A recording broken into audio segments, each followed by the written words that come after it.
Before starting this opinion-based review, I just want to put everything in context by giving a little analogy. Imagine burgers, fast food chain burgers like McDonald's burger, versus a very well 3-star Michelin crafted steak. One is just a burger, serves the purpose of feeding you because you're in a rush and you don't have time to savor food because you have better things to do. While the other, you take your time, you eat it, it's slow, you taste every aroma, every flavor, you enjoy the craft of a cook that has curated everything with the utmost passion. These two different pieces of food are consumed differently. And in this analogy, I just want to say I feel a bit sorry for the big channels, the big review channels out there, because unfortunately they don't have the material, physical time to enjoy the games they play, and they just have to go through it very quickly because they have to get out reviews very, very quickly and often. On the other side, small channels like myself, we are the fortunate few that have the luxury of taking our own time. The reason why I'm saying this, and I made the analogy, is simply because very few games today are the burger. Expedition 33 is the steak. It requires for you to savor a very well-crafted story at your own pace, and really enjoy it and absorb it and taste every aroma that this magnificent steak has to offer. The reason why I'm saying this is because the story, the very central piece of this game, surrounds a very interesting topic, a very sensible topic, if you will, that not many are really talking about. And I've heard many people say, yeah, the story is great, but not many really focused on why the story is great. And I don't think this does a good job of convincing new people of trying the game. Specifically because this being a turn-based game, some people might be turned off and might be losing on a very, very interesting piece of story, which I highly suggest people trying. However, let me just tell you without any spoilers, what is the central piece. And if you have played games like Final Fantasy X, for example, you might be familiar with the theme here. It's a very sad and grim thematic, because the central piece surrounding everything and the context is death, the never-ending spiral of death. And so this is a very sensible topic in a very sensible world, which makes the studio a very bold studio for being courageous enough to really explore intimately this topic, the death itself, and explores duality of how people behave in certain scenarios surrounding death, and many other aspects that you would have to play the game to better understand and better absorb. But the reason why I'm saying this is because the relatability it has to us in real life, like as human beings and living creatures, conscious living creatures, we all know our time is eventually going to come, but we have certain luxuries. Not all of us, but most of us are fortunate enough to have a certain luxury of not knowing when this is going to happen or how. But we just, especially us on the younger side, we tend to think that we have a very long time to live, and so we don't really concern ourselves with this topic a lot. We tend to put it in the background and we'll see when we get there, right? And so we have this sort of luxury. But what if I tell you that for some reason, one day, imagine this, someone has the power to come and take it all away from you? In what sense? Someone comes and has the power to shape this equation of death and life cycle in a way that completely changes the way you live. Takes off all of these nuances that make life beautiful, that you don't know when it's going to happen. And they tell you exactly, this is how you're gonna die. This is when you're gonna die. All of a sudden, you have a very limited time to live. You know exactly how much time you have, and it's not very much. What are you going to do about it? This now changes everything in the perspective, and this is what Expedition 33 really intimately looks into. On the one side, you might have people that say, because there is very limited time, I would rather spend it with my family and make the most out of every single living moment, because I know it's gonna end really soon, and every year is gonna be less and less and less. So I'll just accept what it is and take my time and live as best as I can. Make the most of it.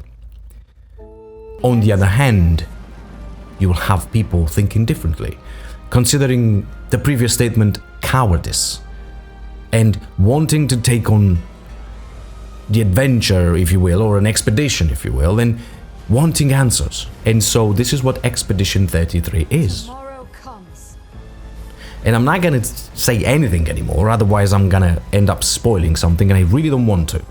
But this very intimate relationship that you have with this never-ending spiraling of death everywhere around you, and the fact that you don't really have the luxury throughout your engagement with the game and throughout the entirety of the process, in the entirety of the story, you never have time, that luxury of mourning someone, never have time to process the loss, because you have to keep going, because the only choices for you are dying or die trying. And God, when you know how to tell a story, it just becomes a masterpiece, is it? And all of a sudden, every topic it's on the table. This is a central piece, and what really makes Expedition 33 that great. Everybody tells you it's a good story, but this is why it's a good story. It's because it comes from a very dark place. It looks into the darkest of all the places, our very own end, and the end of people around us, people we care about, pets we care about, everything that lives and breathes and we care about. And how you come to terms with it, or how you deal with it. And all of this is extremely relatable to everyone. This is why I say it's an absolutely beautiful story. And it really needs to be savored, because it's amazing. Not to mention the acting is stellar. You do that, we both die. People from Hollywood, VIPs from all over, Baldur's Gate actors are in there, Final Fantasy actors are in there, Hollywood actors are in there, everyone is in there, okay? Acting is superb, voice acting is amazing, graphics, nothing to say against it, is beautiful, but lately technology has offered some of the most amazing graphics, and we can't really complain about it much. But it's not the graphics that really makes a game great, it's the story and how it's told and who tells it. What is the relationship that we create with the emotion that the writer had and he put on paper for us to enjoy and relate to him. Maybe like a coping mechanism, who knows, but it's beautiful nonetheless. And so this is why the story is magnificent, that why everybody calls it a masterpiece. It's a very sad masterpiece though, and unfortunately it's like a dagger through your heart that every act, goes deeper and deeper, and somebody just pushes it more and more and squishes it more, and it's a never-ending pain. But that's drama for you, and that's how it unfolds, and when it's done right, the story is impeccable. So yes, story 10 out of 10, and this is why. And I just hope many more people would give this a try, especially considering it's coming just after the release of Oblivion Remastered, which I thought might be shadowing it a little bit. Fortunately, it doesn't seem to affect it much, which is great. Not to mention another victory that this is a ex-Ubisoft employee's studio, so laughable to say the least. I mean, what have you let go, Ubisoft? Props. From every single point of view, props. Amazing story. I highly encourage everyone to just go with it. Now, with the central piece of the story and why the story is so great and what is really to be expected and what is the tone, let's talk about the music. The music is incredible. It's a very well-crafted piece of material, and it travels with you at all times. It accompanies you and sets that very same tone that the prologue will set for you since the very beginning of that grim scenario, and it's going to stay with you across the adventure. And it's so well crafted and so well produced, put together, and everything is assembled to perfection, because every single sound is made to really mean something. There's moments where you really need that push towards sadness and story, and you really need to you really need to explode and get everything off your chest, and the music just gently pushes you that direction. And then there's moment where you need to push it all down and keep it down, because you need to focus on game, we need to focus on gameplay. You just want to push it down and remember you've got things to do. And so the music takes on a different approach and kind of gently pushes it all down. You don't even realize it when that happens. But so the music is so well crafted and well produced and so well balanced, you really feel like it just completes it to perfection, completes the story to perfection, and your traversal to perfection. There is no point where the music seems to be too much or too little.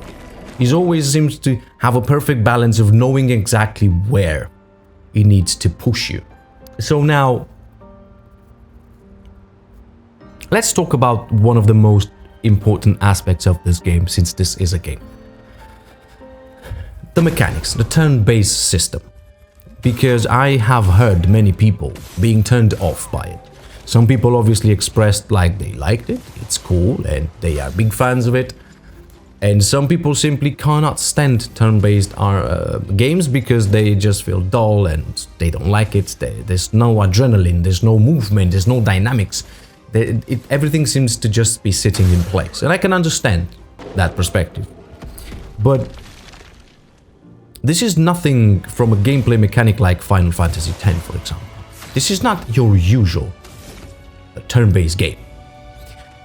Because every element in this, so to speak, turn-based game, I think we have to redefine it to a different term, because it's too simplistic and doesn't make it justice. The mechanics are well crafted in a way that at no point this feels like it's your turn to play, and then when it's the enemy's turn to play, you can just go have something to eat or grab a coffee and then come back when it's your turn again. There's no point in which you switch your brain off and play the game. Never. You have two very simple dynamics: attack and defense. Offense and defense, that's pretty much a central piece of everything. However, there is something required of you at all times. When you're on defense, it requires you to be active and quick on your feet. Or your hands rather, because you play with a controller. But you need to dodge and you need to parry. And dodging and parrying have different timings. But then you also have a certain level up to those where you have perfect dodges and perfect parries. But sometimes you dodge back, sometimes you have to jump, sometimes you counter, sometimes you parry. So based on what enemies do, you will have to actively behave differently, which makes for very interesting fights. So at no point you can just switch off your brain. You will die if you do that. You will not be surviving too long. It is required of you to switch on your brain and actively do trial and error and learn the mechanics of the game. Learn the enemies, have knowledge of them, how to parry, when to parry, what enemy does what enemies is weak to what. The game is not going to tell you much. You will have to learn through trial and error on your own. That's the beauty of this game. It doesn't hold your hand. When it comes to offense, again, you don't just simply attack. That knowledge comes in handy because you have elements and you need to know which enemy is weak to what element. If you attack with fire on a fire resistant enemy, is going to absorb and you're basically healing the enemy. So you want to know what you're doing. You again have to learn the enemies, and then again you need to have synergy with your team. Sometimes using a fire attack from Mael, one of the characters, it's going to set up the next move for Lune, for example, your mage, so to speak, to gain action points from absorbing the heat from the fire that you previously put on that enemy with my help. So there's certain synergies and there's many combinations that you can do between your teams when attacking. So it's much like a game of chess, where you really need to think, when I do this move, what is my other character going to do? How is going to interact with it? How is going to behave? And what exactly would be the consequences? So you can create amazing synergies that are really necessary to take down some of the big enemies. Otherwise, you die. Again. So yes, these two dynamics are very, very intelligently crafted and make for a very sweet gameplay where you don't feel bored. And you can play in many different ways. So it's not just your classical turn-based game approach. Highly encourage you to give this a chance because it's nothing that you expect if you played Final Fantasy X, for example. It's nothing like it. It has nothing to do with that gameplay mechanic. It's just a better Final Fantasy turn-based game from that perspective. I really think people need to give this a try. What about the leveling system? Obviously there's a leveling system and you have a skill system as well with leveling and the attribute system. So it goes with your usual RPG where you defeat enemies, you get XP, and those XP you put attribute points where you have speed, health, attack, defense and luck. Much like in other games. You have these attributes and based on what weapons you use and what attributes you put to different characters, you will have more defensive or more offensive approaches and the pictos. That's like your passive skills. You gain different pictos from the open world, from drops, and then you absorb those pictos and then you learn and then you level them, and once you have them leveled to a certain extent, everybody can use them. And then you have passive points that you can put into pictos, so you can put more pictos, and basically those are your passive skills that you can add to improve on your character. You can give them more health, you can give them more speed, you can give them more action points where then dodge. So there's many pictos and there's very interesting different playstyles that you can get from the pictos, which are basically your passives really at this point. What else to say? The world. The world is very linear. If you have played games like Final Fantasy X again, or even games like Devil May Cry, you can see that sort of linear progression. You get to recognize it very quickly because usually you have a few paths. It's your main path, which is where you go to the next cutscene to progress the story. You have a left and a right, so to speak, your proverbial left and right. Left, it goes to a chest, right goes to a puzzle or to a boss or to a mini boss or to a secret dungeon.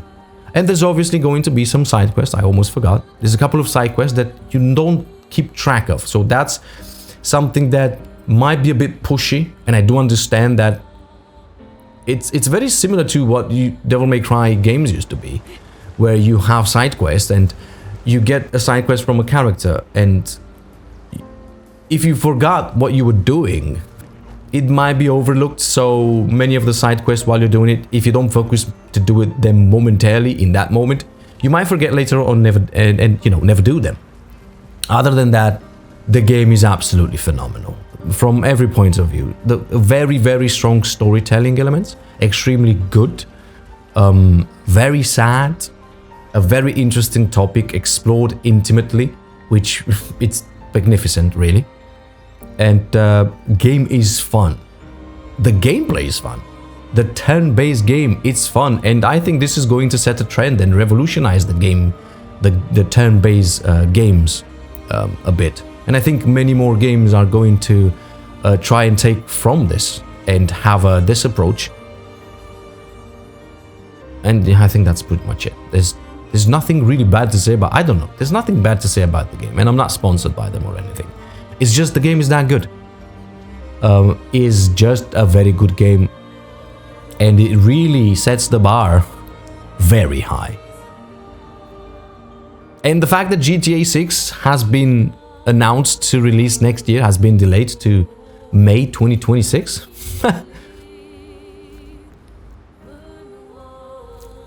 Who is going to compete? Seriously, give this game a try. It's, from every point of view, is magnificent. it's probably your best 30 bucks spent on a game in the last 5 years. I'm telling you. And this is the most honest, trust me bro, that you could get on this channel. So yeah, I think that covers about everything. I'm now gonna go back and play the game again because the more I play, the more I want to play the game. I just haven't played anything else. So